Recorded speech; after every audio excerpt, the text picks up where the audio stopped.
kami bekerjasama dengan JPKKP Kubang Palas, Kampung Seberang dan Kedah Bukit Ular. Pada masa yang sama, kita juga bekerjasama dengan Kedah Padang Terap yang merupakan agensi penting dalam membangunkan ekonomi dan sosial di kawasan luar bandar di Kedah. Inovasi yang kita laksanakan adalah inovasi potensi. Kita bukan membawa idea luar untuk mengubah komuniti, ia adalah melihat apa yang komuniti sudah ada, lalu kita mengiktirafnya, kita memperkukuhkannya dan menjadikannya lebih bernilai. Kita percaya bahawa komuniti tidak miskin. Mereka sebenarnya memiliki kekayaan dalam aspek potensi, kemahiran dan budaya. Proses gulai daging rias pisang ini bermula daripada awal lah. Siapan beli bahan-bahan masakan dan daging satu kawah 30 kilo daging. Daging ini daging import lah. Kemudian campuran dia rias pisang. Rias pisang ini untuk satu kawah dia ada 18 kilo rias pisang yang diproses siap lah daripada kampung lah. Masakan ini bermula daripada masukkan daging, kemudian bila daging dah masak, masukkan rias pisang, kemudian rias pisang dia masukkanlah santan daripada kara, tinggallah masak. Kemudian bila masak kita masukkan dalam packaging, dan packaging kita seal kita masuk dalam mesin retok. Dan masa retok ni dalam masa 1 jam lah, lebih kurang 1 jam masuk dalam mesin retok. Kemudian untuk retok, waktu retok sebenarnya 28 minit sahaja. Saya dah 28 minit tu dah boleh keluarkan lah. Jadi sekarang ni kita dah bermula daripada tahun 2024 hingga hari ini kita dah menjual produk gulai daging lebih kurang 15 kawah, kemudian dalam 3,000 pack, dan hasil daripada jualan-jualan ini kita boleh kembalilah kepada kampung lah yang bayar gaji kepada pekerja yang menguruskan masyarakat ini. Projek ini membangunkan ekonomi berasaskan identiti komuniti sendiri, bukan ekonomi yang datang daripada luar. Ia menjana pendapatan setempat, mengurangkan kebergantungan kepada kerja bermusim dan mengukuhkan jati diri dan kebanggaan komuniti terhadap warisan mereka.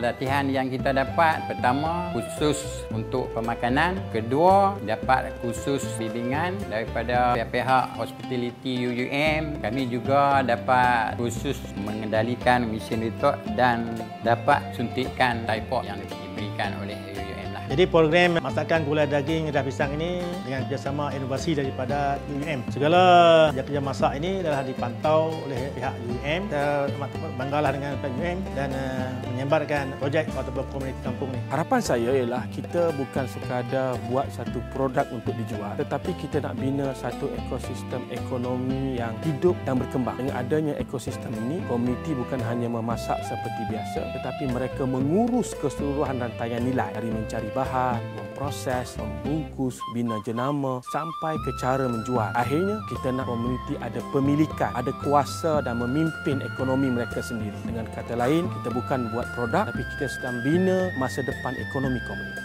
Siapa yang datang ke Kubang Palas ni bolehlah datang komuniti Kubang Palas ni singgah dan beli gulai batang pisang yang kami sedang jalankan.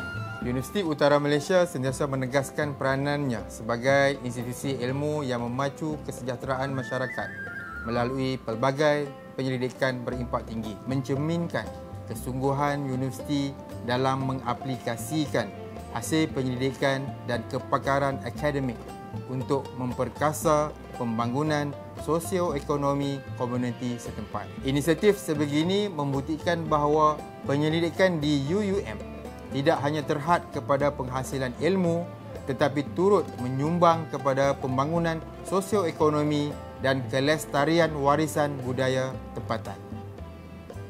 UUM yakin projek ini akan membawa impak yang mendalam termasuk peningkatan pendapatan melalui jualan koperasi, pewujudan peluang pekerjaan baharu serta pembentukan modal insan berkemahiran tinggi dalam bidang penjanamaan dan pemasaran digital. Lebih penting lagi, ia menyokong matlamat universiti untuk memperkukuh ekosistem inovasi sosial yang berupaya memperkasakan komuniti melalui pemindahan ilmu, teknologi dan kepakaran akademik.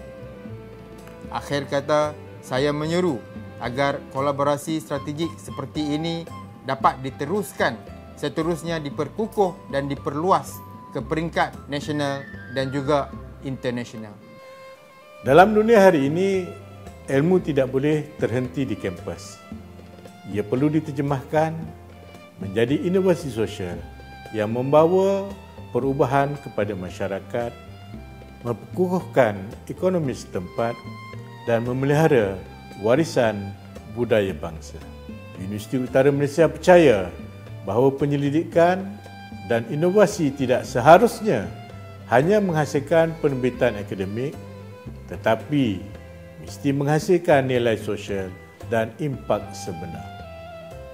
Melalui projek sebegini, universiti membuktikan bahawa ilmu mampu mengubah kehidupan daripada membantu ibu tunggal dan usahawan kecil hinggalah mengukuhkan ekonomi setempat.